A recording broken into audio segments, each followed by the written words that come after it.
আমরা ঝাড়গ্রাম তারামা সেবা সমিতির উদ্যোগে এই ভয়াবহ করোনা এবং লকডাউন চলাকালীন আমরা তারামা কুটির উদ্যোগ বলে একটি সংস্থা তৈরি করেছি, যার মাধ্যমে আমরা সুতির মাস্ক তৈরি করছি এবং এই মাস্ক তৈরির পিছনে আমরা বেশ কিছু মা বোনদের সহযোগিতা করতে পারছি এবং এই আমাদের মাস্ক মোটামুটি সর্বসাধারণের 1000-এর মতো দেওয়া হয়েছে, স্বেচ্ছায় নিয়ে গেছে এবং মানুষ কিনে আমাদের সহযোগিতা করছেন।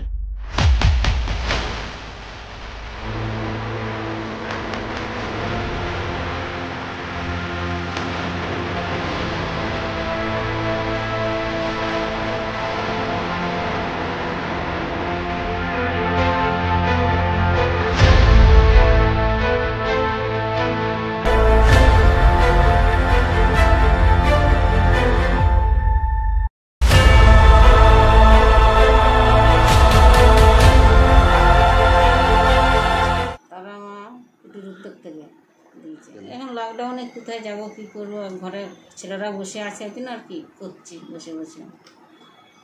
এতে কতটা সাহায্য পাচ্ছেন? হচ্ছে ওই 30 টাকা ডজনও দিচ্ছে, আবার 3 টাকা পিসও দিচ্ছে, মাস হিসাবে 100-150 করে করতে পারছি। প্রত্যেকদিন কতগুলো তৈরি করছেন? প্রত্যেকদিন বলতে কোনোদিন 100 হচ্ছে, কোনোদিন 120 টাকা হচ্ছে, কোনো 150 টাকা হচ্ছে, এরকম। এতে অনেকটা সুবিধা হচ্ছে। হ্যাঁ, অনেকটা সুবিধা পাচ্ছি।